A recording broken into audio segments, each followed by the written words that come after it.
Mes parents m'ont abandonné, père célibataire avec un nouveau-né. Des années plus tard, ils sont revenus, mais... Salut les amis, n'oubliez pas de vous abonner. Une seconde pour vous, mais c'est énorme pour moi. De retour bientôt.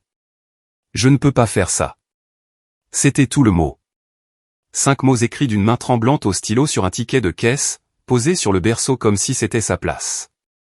Il n'était pas scotché, juste déposé sur le bord, comme si elle avait pensé que je trouverais ça mignon. Je l'ai lu une fois, j'ai cligné des yeux, puis je l'ai relu. La 3e fois, ça m'a frappé comme une gifle. Un froid m'a parcouru de la nuque au talon. Le bébé pleurait de nouveau, âgé de 4 semaines, hurlant comme si je lui avais volé quelque chose. Je l'ai pris dans mes bras, une main sous sa tête, l'autre tremblant comme une feuille. Ma chemise était mouillée. Pas de sueur. Du lait maternisé, du vomi, ou que sais-je. Peut-être des larmes. Je ne pouvais pas le dire. Kendall avait 19 ans. Juste 19 ans. Nous étions revenus de l'hôpital depuis moins d'1 mois. Je savais qu'elle dérapait. Le baby blues s'était étiré en un silence complet, puis en longue douche, puis en pilule que je n'avais jamais vue prescrite. Elle a commencé à emprunter de l'argent à des gens qui ne posaient pas de questions. Elle a pris son sac à main et est sortie à l'aube, et la porte d'entrée était encore entr'ouverte, battant comme si elle non plus ne pouvait croire qu'elle était partie. Avant de commencer, dites-nous de quelle ville ou de quel pays vous nous écoutez. Voyons de quel coin du monde nous nous sommes rassemblés aujourd'hui. Merci, et continuons. Je m'appelle Derek. J'ai 29 ans. Je vis dans une maison de ville délabrée près de LI 30 à Garland, au Texas. La moquette était plus vieille que moi et le frigo gémissait quand on le fermait. Mais c'était chez nous. Ou plutôt, c'était le cas. J'ai d'abord appelé mes parents. Dès la première sonnerie, ma mère a répondu. « Ça va ?» a-t-elle demandé. « Non », ai-je dit. Kendall est parti. Une pause. Puis le coup de poignard. « On t'avait prévenu. » Je n'ai rien dit. Mon père a pris le téléphone. « C'est toi qui l'as choisi, Derek. Ne nous entraîne pas là-dedans. » Ils n'ont offert aucune aide. Pas d'argent pour l'essence, pas de drap de berceau, juste de la déception superposée à une suffisance qui m'avait étouffé toute mon enfance.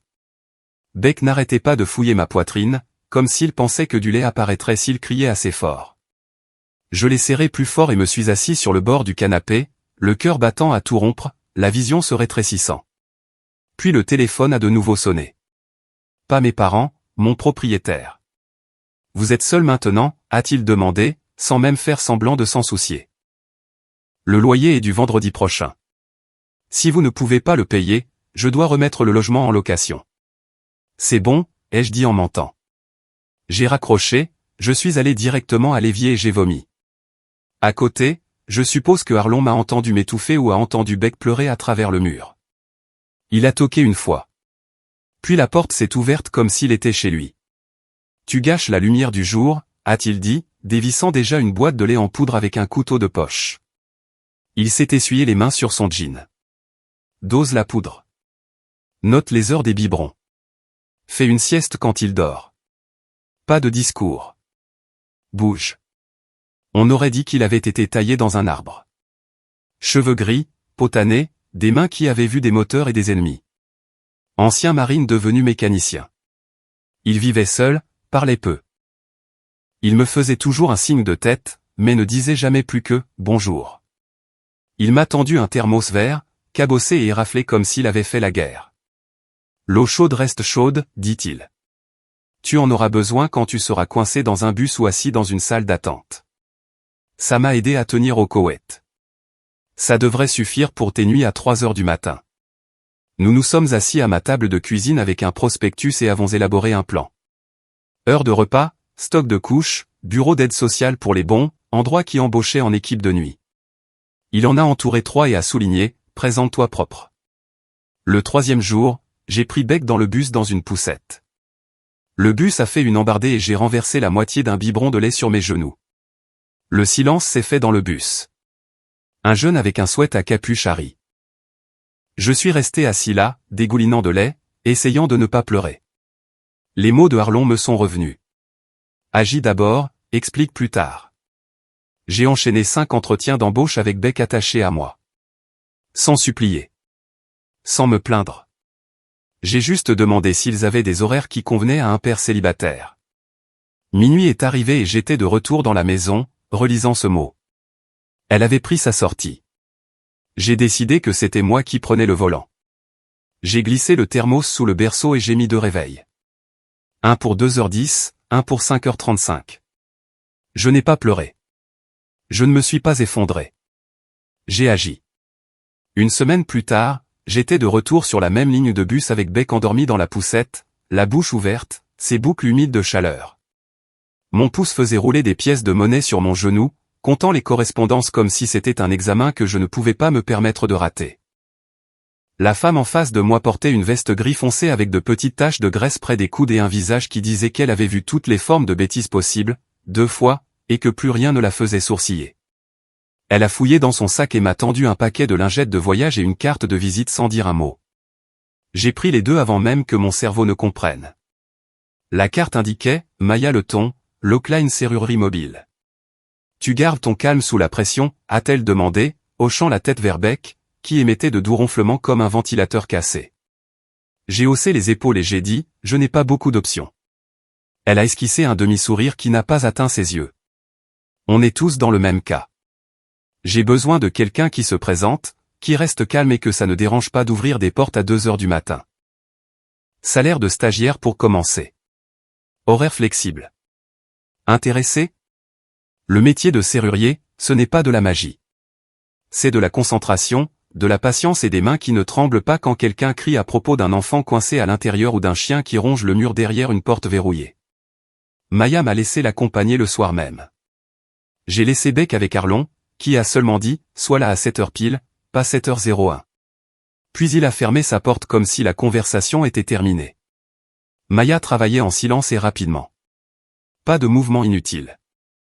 Je l'ai regardé changer un pêne dormant sur une location en moins de 8 minutes et remplacer une serrure de boîte aux lettres dans une petite église comme si elle recablait un grille-pain. Après le 4e travail, elle a montré le kit et a dit « À ton tour ». Je n'ai pas trop réfléchi, j'ai juste suivi son exemple. La boîte aux lettres n'a pas résisté. Mes parents ont appelé 2 fois cette semaine-là. Une fois pour dire « Tu as fait ton lit » et la fois suivante pour suggérer que je ravale ma fierté et revienne à la maison. Le piège ? Ils avaient une liste complète de règles. Pas de télé après 21h, pas de malbouffe, pas de garderie. Maman s'occuperait de Beck. J'ai raccroché et bloqué mon père pendant un certain temps après ça. Puis quelque chose de bien est arrivé. Le comté nous a informé que notre demande de bon de garderie avait été approuvée, $410. Ça ne semblait pas beaucoup, mais ça couvrait 3 après-midi par semaine dans un centre qui ne sentait ni l'eau de Javel ni la cigarette. Beck avait des cubes en mousse, des collations saines et des éducatrices qui l'appelaient « mon grand », sans faire semblant. J'ai pris des équipes de nuit, des boulots de fossoyeur, tout ce que Maya pouvait me proposer. Parfois, je m'effondrais dans la camionnette avec les fenêtres entr'ouvertes, une main encore sur mon téléphone. Arlon a commencé à gérer nos matinées comme un entraînement de base. Il avait ce rythme. Réveil, biberon, rinçage des biberons, étirement 5 minutes, poussette chargée, café versé.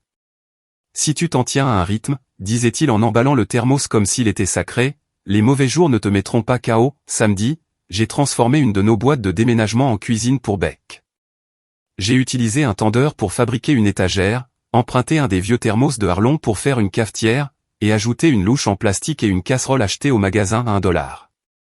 Beck a pris ça très au sérieux, remuant sa soupe imaginaire, me tendant des tasses de café invisibles, me disant qu'il était extra épicé. J'ai joué le jeu et lui ai dit que c'était trop fort, et il a ri si fort qu'il en a laissé tomber la louche. C'était comme gagner le Super Bowl. Maya remarquait les petites choses. Tes fiches de présence sont impeccables, dit-elle un soir en triant les outils à l'arrière de la camionnette. Ta camionnette est plus propre. Tu n'annules pas. Tu ne te plains pas. Tu poses 2 questions et tu règles le problème. Tu veux plus d'heures ? Seulement si je peux les organiser autour du petit, dis-je en me frottant le cou. Elle a souri, m'a tendu une petite perceuse électrique avec « Ne perds pas ça, Derek », écrit sur le côté au marqueur. On peut construire une échelle avec ça. Elle m'a fait passer aux soirées d'astreinte 3 fois par semaine, plus les samedis matins. Les choses n'étaient pas faciles, mais elles avançaient. De retour à la maison, le nouveau gestionnaire de l'association des propriétaires, HOA, Trevor Pike, avait commencé à rôder comme un limier. D'abord, c'était un avis sur la peinture de la porte de garage de Harlon qui s'écaillait de manière inégale. Ensuite, c'était le support de son drapeau. Puis, la ligne de bordure de sa pelouse. J'aimerais plaisanter. Décalé de 5 cm, affirmait-il. Harlon appelait ça des bêtises de petit chef, mais j'ai commencé à consigner chaque avis dans un dossier. Beck s'est mieux adapté à la garderie que je ne l'avais prévu. Il rentrait à la maison en me montrant comment se laver les mains, de la bonne manière. Et une fois, il a montré un pigeon du doigt et a crié « Ce n'est pas un poulet », si fort que le chauffeur de bus a reniflé de rire. Maya m'a dit un jour « Tu as des mains calmes ». Harlon disait « C'est rare.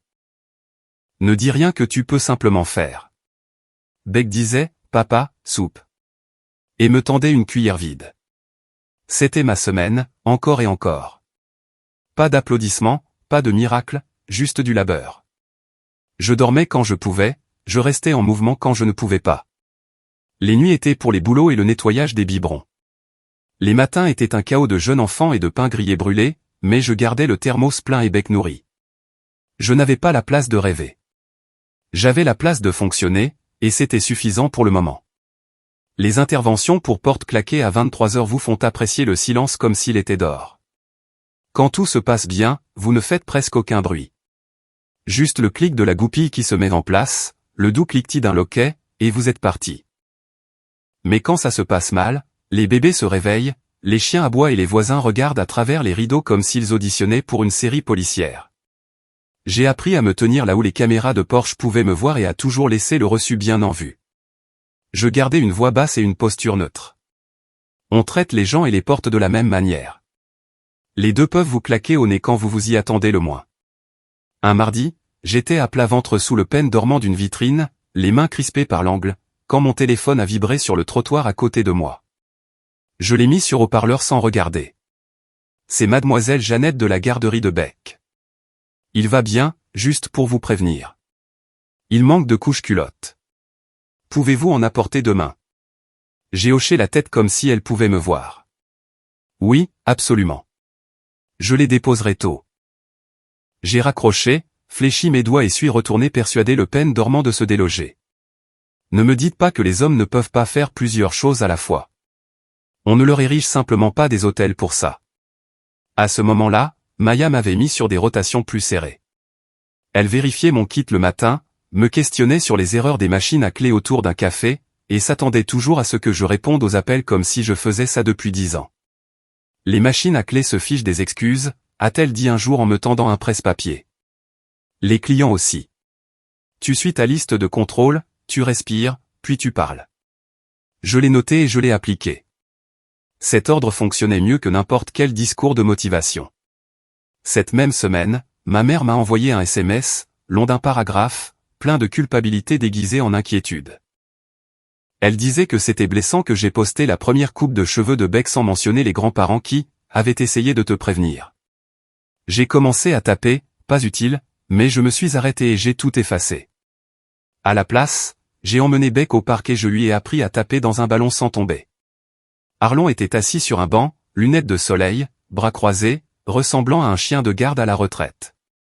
Je me suis affalé à côté de lui quand Beck s'est dirigé vers le bac à sable.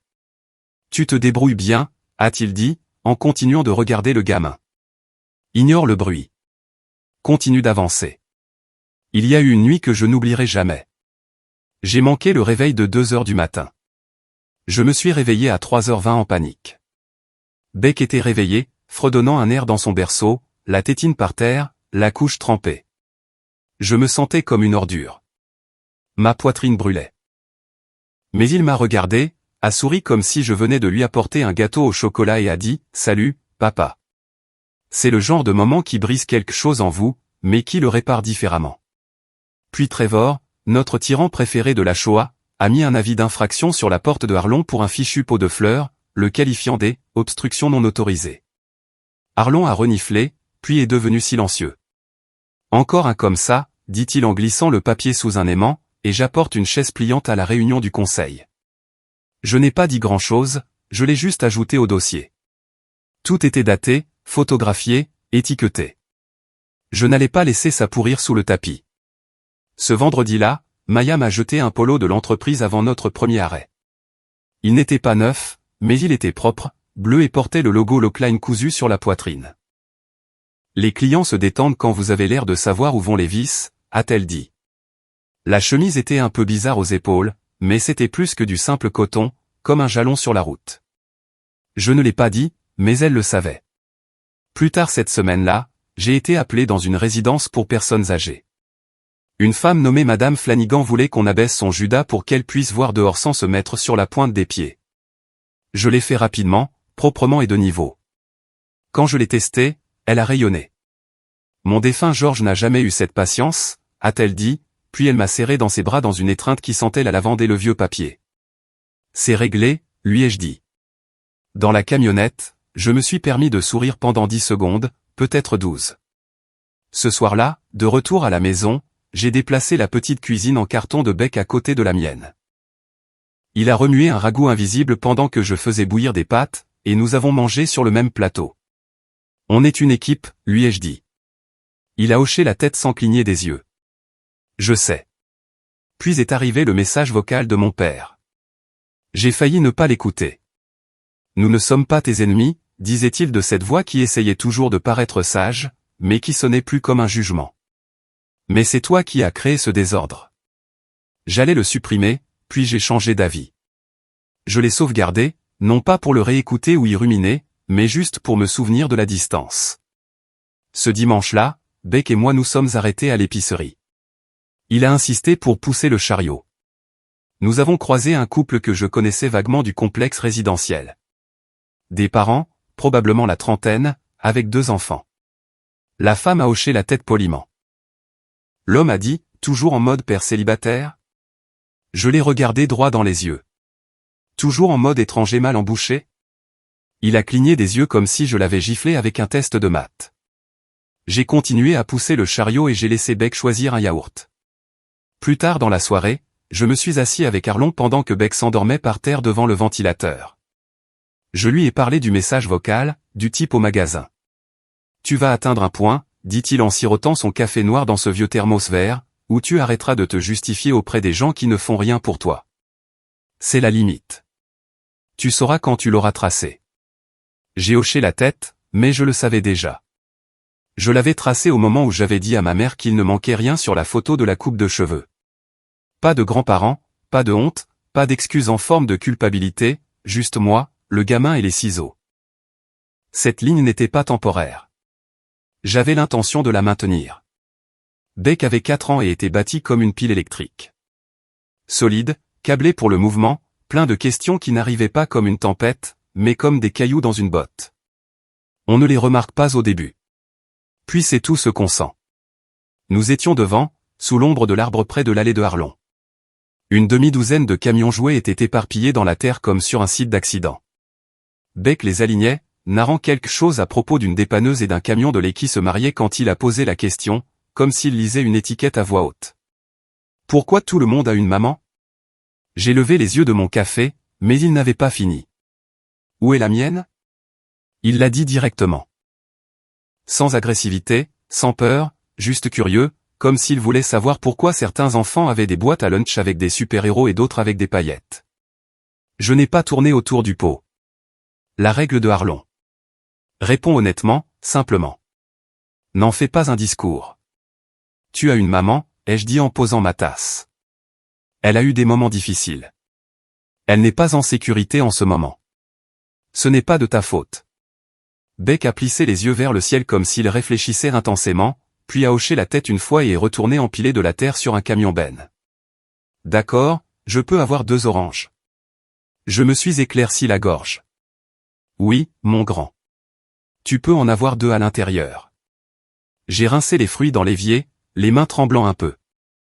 J'ai dû tourner mon visage vers le mur une seconde juste pour me ressaisir.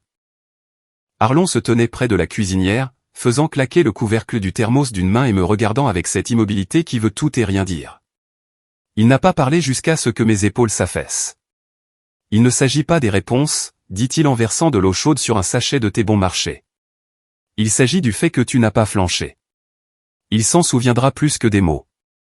Ce soir-là, après que Beck se soit endormi, j'ai préparé ses vêtements pour l'école, un petit pantalon cargo et un t-shirt rouge avec un imprimé de dinosaure délavé. Puis j'ai pris un post-it et j'ai écrit en majuscule « Papa vit le chercher à 15h10 » et je l'ai scotché à l'intérieur de son sac à dos. Redondant peut-être, mais ma respiration s'est apaisée après. 2 jours plus tard, la garderie a envoyé un dépliant sur un projet de mur familial. Photos, dessins, tout ce qui montrait à quoi ressemblait la maison. Beck me l'a tendu comme si c'était un prix qu'il avait gagné.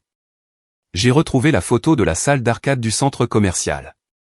Celle où j'avais un casque écrasé sur les oreilles et où Beck était en plein fou rire, octant si fort que tout son corps penchait sur le côté. Je l'ai imprimée à la bibliothèque, je l'ai recadrée, je l'ai mise dans un dossier et je l'ai déposée à la garderie avec le reste de ses affaires. L'éducatrice l'a regardé, a souri et a dit « Parfait ». Elle m'a fait un pouce en l'air comme si j'avais besoin d'une permission pour sentir que j'étais suffisant. Le même après-midi, ma mère a envoyé un lien, une vidéo d'église intitulée « Rétablir l'ordre dans les foyers brisés ». Je n'ai pas cliqué. J'ai bloqué son numéro pendant 60 jours, j'en ai parlé à Arlon en mangeant des toasts. Tu t'es échauffé avant la course, dit-il en pliant son journal sans lever les yeux. Bien. Beck continuait sa vie, comme le font les enfants. Sa chemise préférée était celle que Maya lui avait donnée, grise avec un logo de serrure rouge sur la manche. Il l'appelait ça, chemise de travailleur. Certains soirs, il s'asseyait dans l'entrée en attendant que je revienne du travail, me demandant si on allait manger un vrai dîner ou un dîner rapide. Maya a entendu parler de la question, non pas parce que je lui ai dit, mais parce qu'elle lit les choses sur mon visage avant moi. Nous rentrions d'un travail, elle au volant, les yeux sur la route. Elle a demandé, « Tu as géré ça ?» Je pense, ai-je dit. Je n'ai pas menti, je n'ai pas paniqué. Elle a hoché la tête, a mis son clignotant. Tu penses à l'année prochaine, à la maternelle? Je pense d'abord à la fête des mères, ai-je dit, et au bricolage amène une dame spéciale qu'ils aiment imposer aux enfants comme si c'était anodin. Elle a tapoté le volant. On créera nos propres journées. Pique-nique de l'entreprise. Lockline a de la place pour les tout-petits et les vieux marines. Ce soir-là, Beck a traîné sa cuisine en carton sous la table de la salle à manger et l'a transformée en café. Le thermos vert trônait au milieu comme un centre de table. Il a versé du thé imaginaire dans 2 gobelets en plastique et en a tendu un à Arlon avec ses 2 mains. Celui-ci est épicé, dit-il très sérieusement. Arlon l'a reniflé, a hoché la tête. Ça sent le danger, chef. Ils ont trinqué, Beck le menton levé comme si c'était un restaurant étoilé au Michelin. Après qu'il soit allé au lit, j'ai trouvé un de ses dessins dans mon sac de travail. Des bonhommes allumettes se tenant la main, un carré avec des roues en dessous étiqueté « Notre camion de serrurier ». Pas de maman sur le dessin, juste moi, lui, et le chapeau de Arlon sur une 3e silhouette avec des bottes. Il n'y avait pas de tristesse là-dedans, juste un fait. Je me suis assis sur le porche avec le thermos, regardant les lumières du jardin s'allumer. Pour la première fois depuis longtemps, je n'avais pas l'impression d'attendre que le ciel me tombe sur la tête. Le lendemain matin, j'ai déposé Becto et j'ai dit à l'éducatrice qu'il pourrait bientôt poser plus de questions.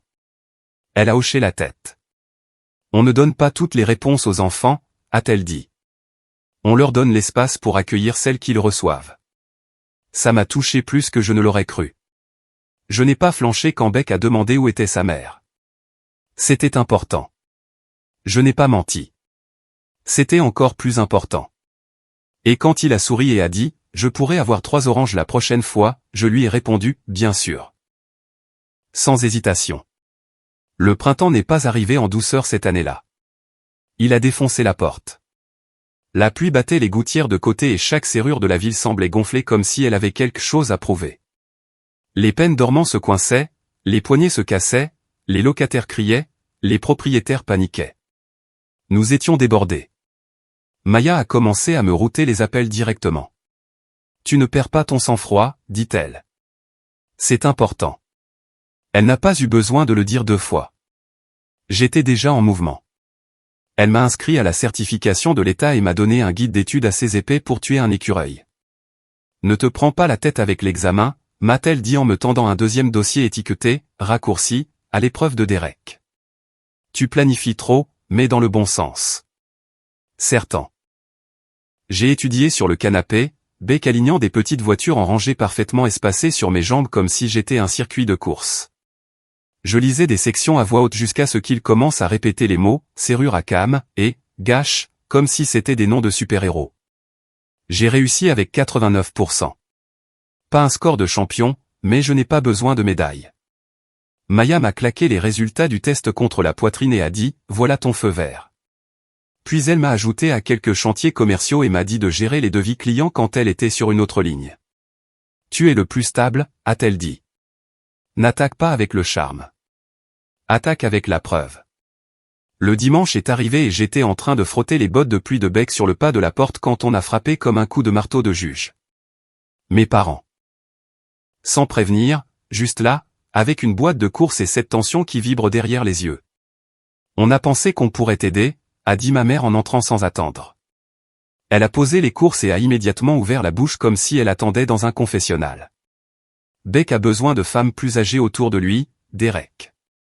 Tu ne peux pas être les deux. Je n'ai même pas laissé l'idée infuser. Merci pour les pêches, ai-je dit en tenant la porte ouverte comme si c'était un canot de sauvetage. On va bien. Mon père a renchéri en traînant les pieds. Tu es fier. C'est ça le problème. Non, monsieur, ai-je dit, me redressant sans hausser la voix. Je suis occupé. 2 pas derrière moi, Arlon est apparu comme un arbre qui bouge tout seul, les bras croisés, le visage de pierre, silencieux. C'est tout ce qu'il a fallu. Ils sont partis la bouche pincée et sans proposer de revenir. Plus tard cette semaine-là, Maya a apporté à Beck une petite boîte à outils rouge en plastique clipsable avec son nom peint en blanc sur le côté. Ne la mélange pas avec celle de papa, lui a-t-elle dit. Beck l'a regardée comme si elle lui avait tendu un coffre au trésor. Je peux la garder pour toujours, a-t-il demandé. Tant que tu ne perds pas le tournevis, a-t-elle répondu. Nous l'avons emmenée à la foire de la réparation du quartier au centre communautaire ce samedi-là. Des adolescents faisaient la queue pour apprendre à ne pas foirer les vis ou ruiner leur cadre de porte avec des conseils de YouTube. Maya circulait pour répondre aux questions pendant que je faisais des démonstrations. Elle me regardait travailler, pas seulement pour cocher une case. Elle prenait des notes dans sa tête. Plus tard, en rangeant la camionnette, elle s'est appuyée contre la porte ouverte et a demandé « Comment s'est passée ta semaine ?» Je lui ai répondu franchement. Une nuit difficile, un plafond qui fuyait, une crise de colère de Beck à propos de chaussettes trop épicées. Elle n'a pas essayé de résoudre quoi que ce soit, elle a juste hoché la tête. La mienne n'était pas meilleure, a-t-elle dit. Je l'ai interrogée sur son emploi du temps. Elle n'a pas plaisanté, n'a pas dévié, m'a juste dit ce qu'elle jonglait. En partant, elle a tapoté le thermos dans mon porte-gobelet. Apporte ça sur les gros chantiers, a-t-elle dit. C'est ta mascotte maintenant. Pendant ce temps, Trevor Pike a décidé d'intensifier la guerre de la Shoah. Arlon a remplacé l'ampoule de son Porsche par une qui éclairait vraiment les escaliers, et Trevor est revenu avec une menace pour « éclairage extérieur non autorisé ». Parfait, ai-je dit quand Arlon m'a tendu la vie. Garde tout. J'ai scanné chaque infraction, horodatée, et je les ai triées dans un nouveau dossier intitulé « Pike ». Je ne me contentais plus de regarder. Je suivais des schémas. Quelques jours plus tard, Beck est rentré avec un prospectus pour la « journée du grand spécial ». Il me l'a tendu comme si c'était une invitation sur la lune. « Tu es mon grand spécial », a-t-il dit en montrant le calendrier. Tous les jours. Je n'ai pas pleuré, mais j'ai pris une photo du prospectus et je l'ai envoyé à Arlon avec un pouce en l'air. Maya est passée à l'atelier ce soir-là avec un nouveau porte-clés et m'a tendu un jeu de clés. Les clés de l'atelier, a-t-elle dit. Utilise les outils en dehors des heures si tu en as besoin. Tu l'as mérité. La façon dont elle a dit « mérité » m'est restée en travers de la gorge. Ce n'était plus seulement un travail. C'était quelque chose qui avait des racines. Elle est restée une seconde de plus que d'habitude, et je n'ai pas bougé pour combler l'espace. Le samedi suivant, Beck a réparé un tiroir dans la cuisine avec une clé en plastique et 3 clous en mousse. Je lui ai dit que c'était parfait. Il a répondu, Maya a dit, vérifie toujours les vis 2 fois. Elle faisait maintenant partie de son vocabulaire, pas juste un nom, mais une partie de la structure. Ce soir-là, nous chargions la camionnette après un appel tardif. La pluie avait détrempé le parking. Elle m'a tendu un chiffon pour le siège et a dit, « Tu es différent de quand je t'ai rencontré. » La camionnette est plus propre, ai-je dit, essayant d'esquiver. Non, a-t-elle dit. Ça aussi. Mais tu marches différemment, comme si tu savais où est le sol maintenant. Je n'ai pas répondu tout de suite. La pluie gouttait du bord de la porte. Je l'ai regardée et pour la première fois, ce n'était pas une relation patron-employé. Ce n'était pas une ligne que nous franchissions. C'était une ligne que nous reconnaissions. J'essaie de tenir bon, ai-je dit. Tu fais plus que ça, a-t-elle répondu, puis elle m'a tendu une recharge de thermos comme si c'était un rituel. Je l'ai regardée retourner à son camion. Elle n'a pas regardé en arrière. Elle n'en avait pas besoin. Quelque chose avait changé. Pas vite, pas bruyamment, mais réellement. Le matin où c'est arrivé, j'étais plongé jusqu'au coude dans un cylindre coincé chez un dentiste qui sentait le chewing-gum et l'eau de Javel. J'avais mes gants, ma boîte à outils ouverte, et le dessin de bec d'un super-héros serrurier plié dans ma poche arrière quand mon téléphone a vibré. La notification m'a frappé comme un coup que je n'avais pas vu venir. Un message Facebook de Kendall. 4 ans, aucun contact. Juste son nom en bleu et un message qui disait « Je suis clean maintenant. Je veux voir mon fils. » Pas de ponctuation, pas de détails, pas d'avertissement. Ça a fait l'effet d'un verre qui se brise dans une pièce silencieuse. J'ai fixé l'écran jusqu'à ce que le type derrière le comptoir me demande si j'avais besoin d'une autre tête de forage. J'ai marmonné quelque chose, j'ai fini le travail et j'ai dit à Maya que j'avais besoin de 5 minutes. Elle a vu mon visage et a juste hoché la tête. Ce soir-là, j'ai d'abord montré le message à Arlon. Il l'a lu une fois, n'a pas réagi, a juste siroté sa tasse et a dit « supervisé ou rien du tout ». Puis je l'ai montré à Maya. Elle a expiré brusquement par le nez et a dit « mets-le par écrit ». Pas d'appel, pas d'émotion. Reste ennuyeux et officiel. J'ai tapé un email via le Wi-Fi de la salle de pause de Lockline. 1 heure, centre familial, personnel présent, dans 2 semaines. C'était l'offre. Kendall a répondu rapidement. Juste, d'accord. Puis un autre message est arrivé, celui-ci plus long, me demandant si je pouvais l'aider à régler une vieille dette qu'elle avait encore, disant qu'elle ne pouvait pas se permettre de garder son téléphone allumé si je voulais rester en contact. Ça m'a dit tout ce que j'avais besoin de savoir. J'ai répondu, pas d'argent. On se voit au centre. 2 semaines se sont écoulées comme si je marchais sur un fil avec une brique sur la poitrine. Je n'ai rien dit à Beck jusqu'au matin même. Je suis resté simple. Tu vas rencontrer quelqu'un aujourd'hui. Elle fait partie de ton histoire. Je serai avec toi tout le temps. Il a hoché la tête comme si j'avais dit qu'on allait à l'épicerie. L'endroit était lumineux. Des dalles de tapis en forme de puzzle. Des étagères basses avec des bacs en plastique. Une horloge qui faisait un bruit trop fort sur le mur. Beck m'a tenu la main et nous avons balancé nos bras comme si c'était une course de plus. Une employée nommée Kim était assise à proximité avec un presse-papier et ce genre de sourire doux mais ferme qui me disait qu'elle avait tout vu. Elle a expliqué les directives, a examiné le formulaire et a montré la table d'art au cas où nous aurions besoin d'un coin neutre. Kendall est entrée avec 5 minutes de retard, portant un sweat à capuche propre, des baskets usées, et les yeux de quelqu'un qui ne s'était pas regardé dans un miroir depuis trop longtemps. Elle s'est serrée dans ses bras au lieu de nous serrer dans les siens. « Salut », dit-elle, la voix faible comme si elle décidait encore si elle avait le droit de parler.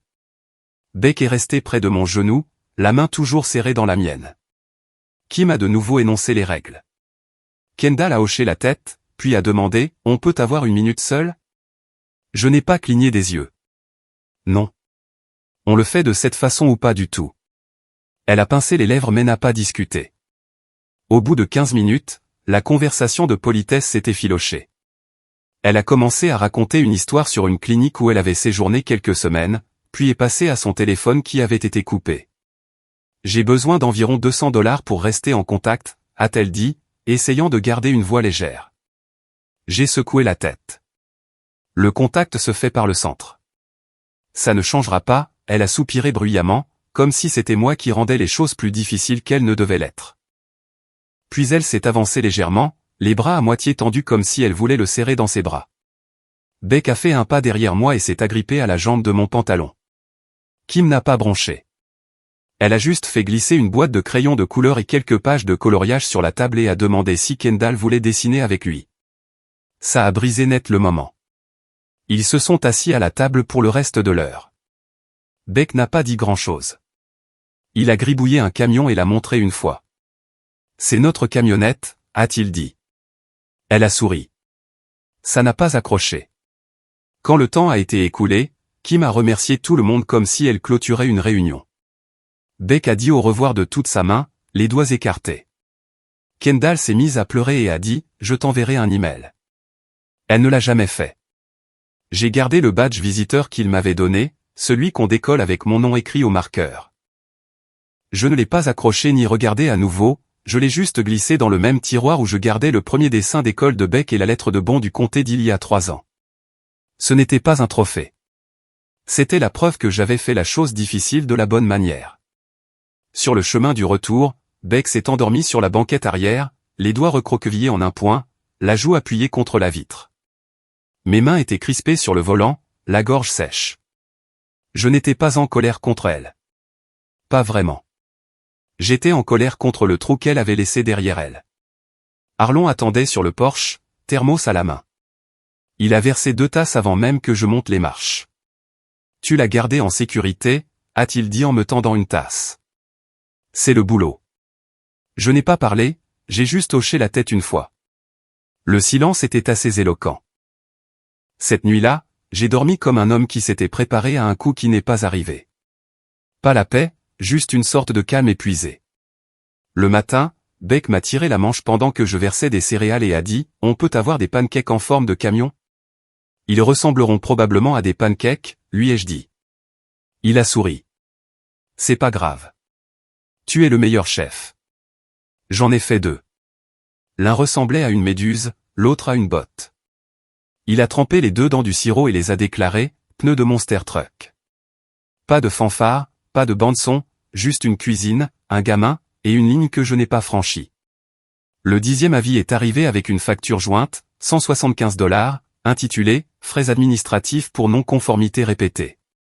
C'était imprimé sur un papier à en-tête sophistiqué, plein de phrases à consonance juridique, mais le ton était clair comme de l'eau de roche. Paye ou plie. Trevor était officiellement passé de mesquin à prédateur. Arlon était assis sur son porche, l'enveloppe froissée à la main, son thermos intact, la mâchoire si serrée qu'elle aurait pu se briser. Il veut que je craque, dit-il sans lever les yeux. Il veut muser jusqu'à ce que j'abandonne la maison ou que je crève sur cette fichue pelouse. Je l'ai regardé dans les yeux. Alors rendons ça public. Nous avons appelé Maya, qui est arrivée avec son scanner, une boîte d'archives et un plan assez tranchant pour couper du verre. Le conseil se réunit mardi, dit-elle en feuilletant les imprimés comme une avocate qui a perdu patience il y a des années. On apporte des copies, on demande la procédure d'appel par écrit, et on n'élève pas la voix les premiers. Les premiers, étaient importants. Nous avons tout exposé. Des photos de la lumière du Porsche, qui était une ampoule standard dans un luminaire étanche. Le support du drapeau, qui était monté proprement et solidement. Le travail de bordure qui ressemblait à une publicité pour paysagistes. J'ai imprimé les règlements de la Shoah et j'ai surligné les sections que Trevor avait ignorées en rédigeant ses citations. Le travail de Beck était de tenir le dossier en manie et de ne pas le laisser tomber. Je lui ai dit que c'était une mission critique, et il l'a pris comme si je lui avais confié la mallette nucléaire. Mardi est arrivé et nous nous sommes habillés pour l'occasion. J'ai mis le polo propre de Lockline. Beck portait un jean sans peinture et Arlon s'est rasé. L'homme n'a pas dit un mot à ce sujet, mais il l'a fait. Le conseil de la Shoah siégeait dans une salle de conférence de centre commercial qui sentait la vieille moquette et le café amer. Trevor a ouvert avec un petit coup de marteau suffisant et a dit que la réunion était fermée aux commentaires du public, sauf si prévu à l'avance. Je me suis levé quand même. Nous sommes ici pour demander la procédure d'appel formelle du conseil, ai-je dit, et pour un examen des citations contre monsieur Arlon Brigg. Trevor a de nouveau levé son marteau, mais j'étais déjà en train de poster une photo des 9 infractions sur la page Facebook de la communauté. J'ai tagué la Shoah, utilisé les mots « schéma de harcèlement » et j'ai cliqué sur « Envoyer ». Des gens ont commencé à entrer dans la pièce, silencieux au début, puis plus bruyants. Certains sont restés au fond. Quelques-uns ont apporté leurs propres avis imprimés. Maya s'est levée quand la situation s'est tendue. Sa voix était égale, calme. Nous ne sommes pas ici pour nous battre, dit-elle en s'avançant. Nous sommes ici pour suivre les règles que vous avez écrites. Elle a posé chaque citation à plat sur la table devant les membres du conseil, a dit le mot, sans fondement, 3 fois, et a démonté chaque infraction par numéro de section. Trevor a commencé à argumenter sur la lumière du porche.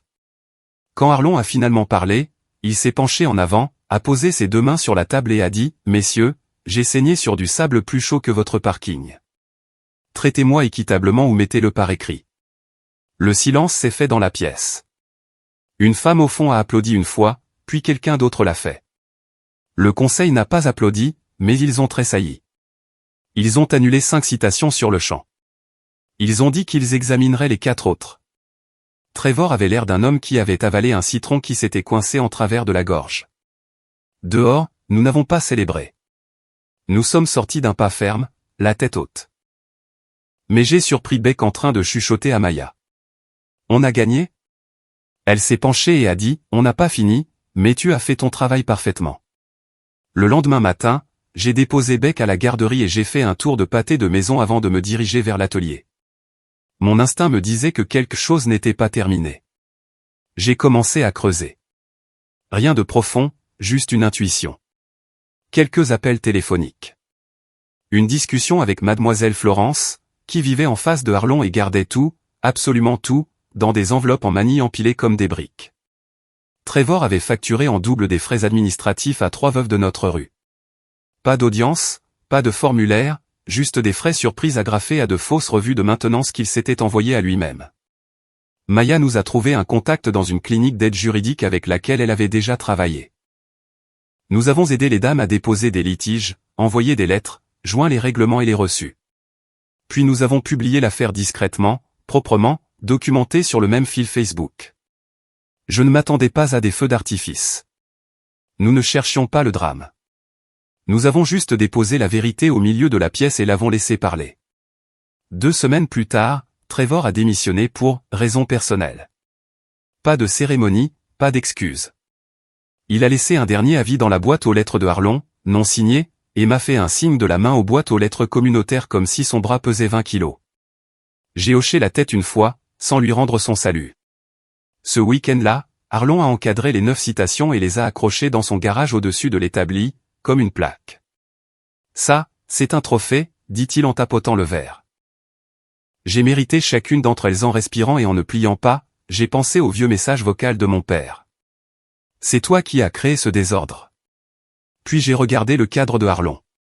Oui, c'était le genre de trophée que je voulais accrocher dans mon coin du monde. Maya est passée ce soir-là avec un dîner dans un sac en papier et les cheveux tirés en arrière d'une manière qui la faisait paraître plus jeune et en quelque sorte plus solide. Elle a regardé Beck construire une tour de clé à douille sur le sol et a dit, « Vous 3, vous êtes un problème quand vous vous organisez. » J'ai ri, mais pas fort. Puis elle m'a regardé d'une manière qui rendait difficile de se souvenir comment respirer normalement. « Tu as bien agi pour lui, » dit-elle en jetant un coup d'œil vers le garage. Peu de gens défendent leurs voisins une fois que le vent tourne. Il m'a défendu en premier, ai-je dit. Dès le premier jour.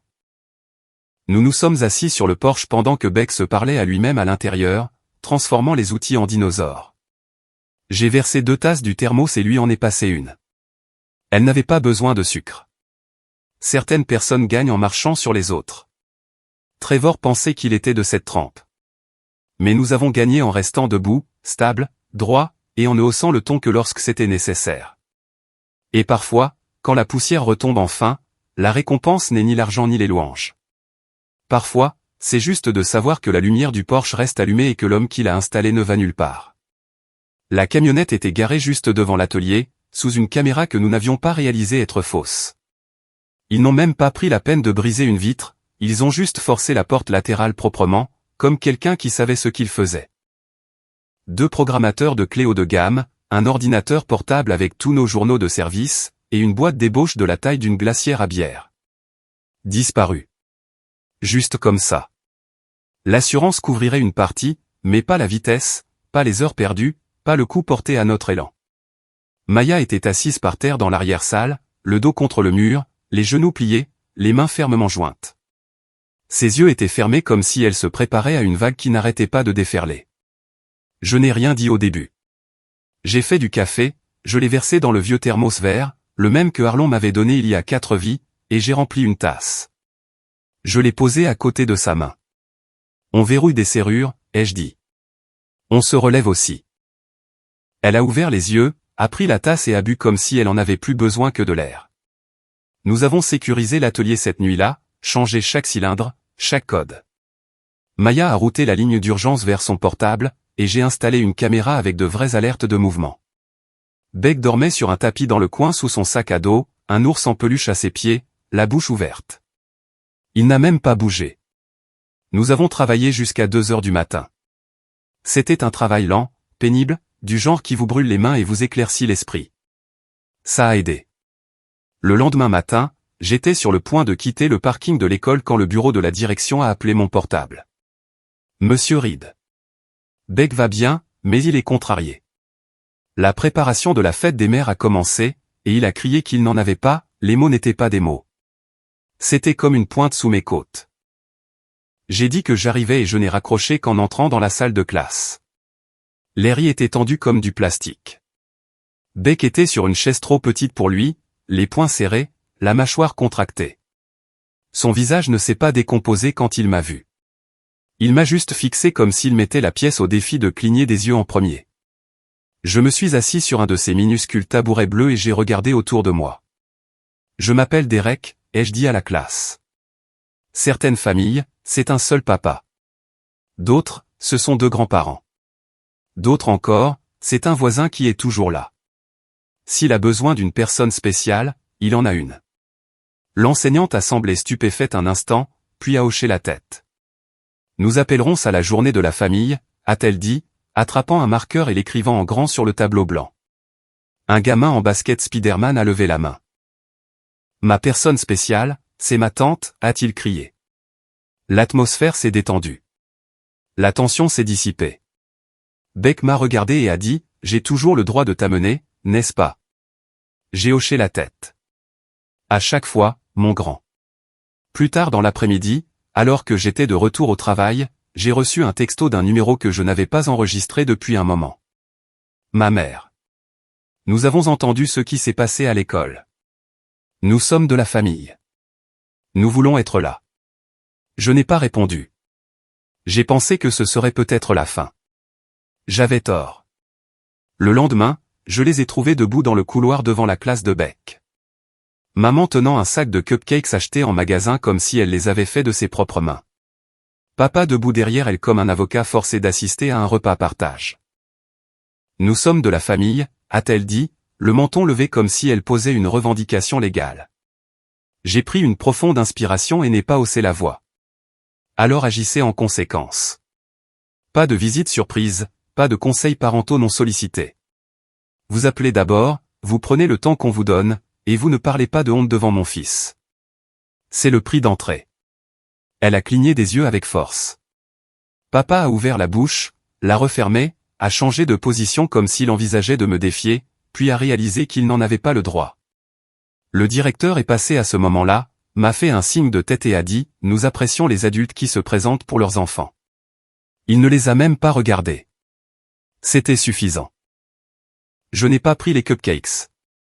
Cette nuit-là, j'ai terminé le rapport de police sur le cambriolage, listé les numéros de série en 3 groupes, appareil, ordinateur portable, ébauche, et j'ai tout envoyé à Maya. J'ai également signalé un prêteur sur gage à Deville qui venait de mettre en vente un programmateur qui me semblait très familier. Nous avons donné l'info au détective en charge de l'affaire, lui donnant une longueur d'avance qu'il n'aurait jamais eu seul. Maya a dit, ne t'attends pas à ce qu'il bouge vite. Je ne m'y attends pas, lui ai-je répondu. Mais ils vont bouger. Elle est arrivée à ma porte 1 heure plus tard avec une pizza qui sentait le paradis et un demi-sourire narquois. Tu as géré les 2 incendies aujourd'hui, a-t-elle dit.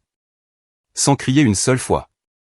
J'ai tenu la porte et j'ai dit, c'est parce que je m'entraîne sur des peines dormant têtues. Elle a ri dans sa manche et a dit, tu deviens meilleur à ça. Je n'ai pas demandé ce que, ça, voulait dire. Je n'en avais pas besoin. La subvention de la ville est arrivée dans une enveloppe brune estampillée d'un sceau qui semblait ne pas avoir été redessiné depuis les années 80. Maya l'a déchiré au comptoir et a fixé le chèque comme s'il pouvait exploser. On l'a eu, dit-elle, la voix plate sous le choc. Ils nous ont vraiment choisis. J'ai siroté mon café et j'ai essayé de ne pas avoir l'air trop suffisant. De rien. Elle a cligné des yeux. C'est toi qui as rédigé la demande. À minuit, ai-je dit, devant des dessins animés. Beck était en boucle sur un chien de sauvetage sauve la ferme. J'ai pensé que je ferais quelque chose d'utile pendant que mon cerveau se transformait en compote de pommes. Elle a ri et secoué la tête. Espèce de petit malin. Puis elle n'a pas fini sa phrase. Elle a juste sorti une feuille de son tiroir et l'a fait glisser vers moi. Une proposition de participation aux bénéfices. Tapée, signée, prête. Tu n'es pas seulement fiable, dit-elle. Avec toi, on a l'impression que le sol est solide. Viens plus loin. J'ai lu 2 fois. Mon pouls battait dans ma nuque. Mes yeux se sont tournés vers l'horloge, calculant les heures. Je suis père avant tout, ai-je dit. Si ça m'éloigne de lui, c'est non. Elle a hoché la tête. Je t'apprécie encore plus pour avoir dit ça. Organisons les heures de travail autour de lui, pas l'inverse. Nous avons donc réorganisé l'emploi du temps. Je concentrerai mes quarts de travail pendant que Beck était à l'école et je ferai le travail administratif de la maison après son coucher. Ce n'était pas parfait, mais ça fonctionnait. À peu près à la même époque, la claudication de Harlon s'est aggravée. Il l'a d'abord balayé d'un revers de main, blâmant la météo dans ses articulations, mais quand il a failli tomber en sortant du camion, j'ai mis le holà. Je l'ai conduit à la clinique des anciens combattants, je suis resté avec lui pour l'enregistrement et j'ai attendu dans une pièce où la télé était bloquée sur un jeu télévisé qui me donnait envie de lancer la télécommande. J'ai envoyé un texto à Maya pour réaffecter 2 chantiers. Elle a juste répondu, fait. Ne te presse pas, pas de sermon. Pas de, la prochaine fois, planifie mieux. Juste, fait. La même semaine, j'ai reçu une lettre par la poste. Manuscrite, avec de longues boucles. C'était de Kendall. Je reste. Je ne demanderai pas d'argent. Je suis désolé. C'était tout. Simple, honnête. Pas de supplication à la fin. Je l'ai mise dans le tiroir avec le badge visiteur du centre familial. Je n'en ai parlé à personne. Je me suis juste permis d'espérer pour elle, en silence. Puis l'école a envoyé un prospectus sur la journée des carrières. Beck l'a sorti de son sac à dos comme si c'était de l'or. Tu dois venir, a-t-il dit. Tu as la camionnette et tout. J'ai apporté la camionnette, une caisse de vieilles serrures, et Beck avec un chapeau Lockline de taille trop grand. Les enfants se souciaient beaucoup moins des goupilles et des contre-goupilles que de savoir si la camionnette avait une sirène. Où est le bouton, a demandé un gamin. J'ai répondu, tu penses que je survivrais si je donnais une sirène à ce gars-là, en montrant Beck. Il s'est gonflé de fierté. Plus tard dans la journée, ma mère a envoyé une photo de Beck quand il avait 2 ans. Une qu'elle avait imprimée de mon vieux Facebook. En dessous, elle a écrit « Il nous manque ». J'ai fixé la photo pendant une longue minute. Puis j'ai posé le téléphone et j'ai acheté un granité au food truck près de l'école.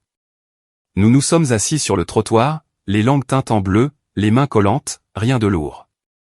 Ce soir-là, Maya s'est arrêtée avec une boîte à outils dans les mains et un sourire fatigué. Beck était déjà endormi sur le canapé, les orteils écartés comme une étoile de mer. Dîner, ai-je demandé. Elle a secoué la tête. J'ai déjà mangé des œufs sur le pouce à l'atelier. Nous avons fait des toasts. J'ai brouillé des restes de hot-dog avec des œufs et nous avons mangé debout au comptoir, nous passant la moutarde. Après qu'elle ait essuyé la vaisselle, j'ai nettoyé la table.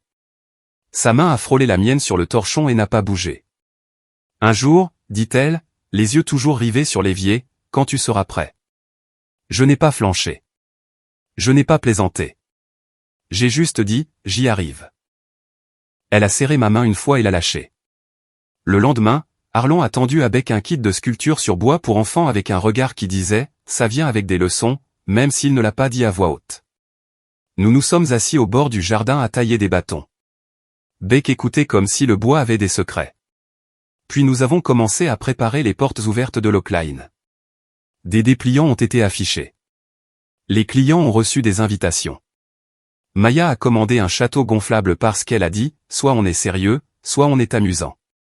Soyons les deux.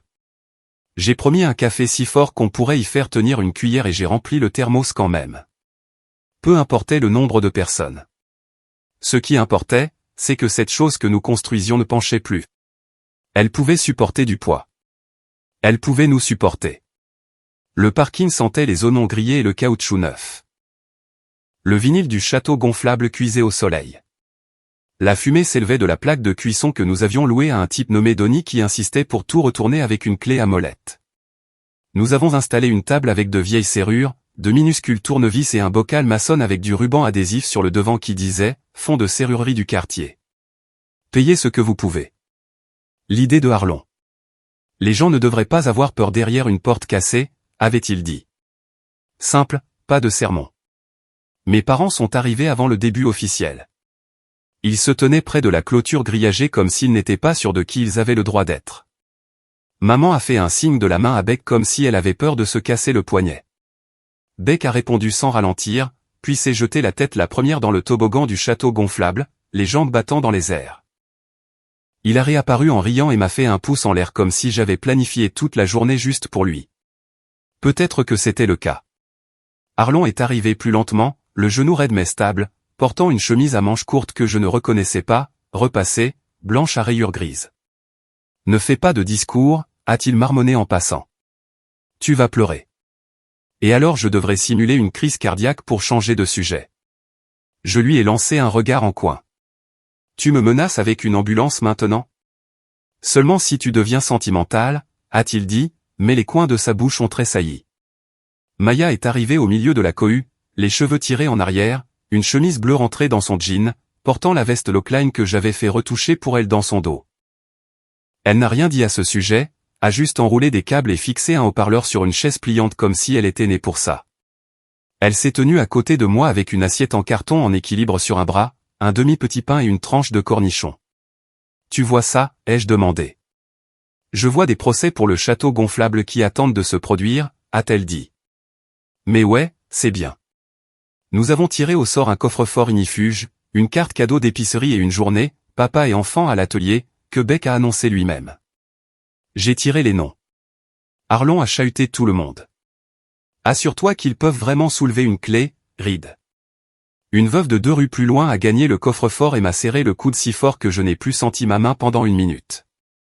C'est là que j'ai attrapé le micro. Je n'avais pas prévu de le faire. Je n'avais pas écrit de discours. Mais parfois, le moment se présente et vous met au défi de rester petit. Merci, ai-je dit, la voix basse mais claire. D'avoir laissé un type avec un bébé sur la poitrine réparer vos portes. De ne pas avoir fait attention aux taches de lait sur une camionnette la première année. D'avoir répondu quand nous avons frappé. J'ai fait une pause, j'ai regardé Beck, qui courait en cercle après un autre enfant, et Harlon qui regardait, les bras croisés, avec une immobilité fière. J'ai eu de l'aide, ai-je dit. D'un voisin qui n'a pas sourcillé, d'une patronne qui a remarqué la constance plus que le bruit, et d'un gamin qui pense que j'ai inventé les pancakes. J'ai levé le thermos vert. Les boss ont capté la lumière juste comme il faut.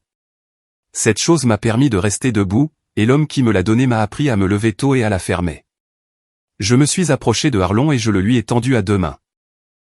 Il l'a pris, a cligné des yeux derrière ses lunettes de soleil, puis a dit, « Il est à toi. Mais je le garderai sur mon Porsche quand tu auras besoin d'une recharge. » Nous avons tous les deux fait semblant de ne pas être émus. Nous n'avons trompé personne. Quand le bruit a baissé, Maya s'est approchée et a tapoté le micro. Puisqu'il ne le fera pas, je le ferai. Derek est un partenaire maintenant. Il l'a mérité avec un calendrier, une clé à molette et 1000 choix silencieux. Les gens ont applaudi. Rien de fou, juste sincère. Je suis resté là et je me suis laissé ressentir. Plus tard, après que le château gonflable se soit affaissé et que le café est refroidi, Beck s'est blotti sur mes genoux sur le pas de la porte de l'atelier, les bras collants, les cheveux pleins de miettes. On est une famille, a-t-il demandé sans lever les yeux. J'ai embrassé le sommet de sa tête. On l'a toujours été. Maya s'est assise à côté de nous et m'a pris la main. Prêt? A-t-elle demandé, à peine un murmure. J'ai hoché la tête une fois. Oui, lui avons-nous répondu ensemble. Pas de grande révélation, juste ce qui était vrai. Que nous construisions cela intentionnellement. Je n'ai pas regardé vers la clôture. Mais j'ai vu plus tard que mes parents étaient partis sans faire de scène. Silencieusement, sans mots, sans discours, juste parti. Pas de feu d'artifice, pas de parade, juste un atelier qui sentait le métal et les beignets, un thermos avec de nouvelles empreintes de doigts, et un garçon qui s'est endormi dans mes bras. C'était suffisant. C'était à nous. Fixeriez-vous des limites fermes avec une famille et des ex qui vous jugent pour protéger votre enfant? Partagez dans les commentaires. Si cette histoire vous a touché, s'il vous plaît, aimez et abonnez-vous. C'est énorme pour nous. Un seul clic pour vous. YouTube a choisi ceci pour vous. Cliquez dessus. Voyons s'ils ont bien deviné.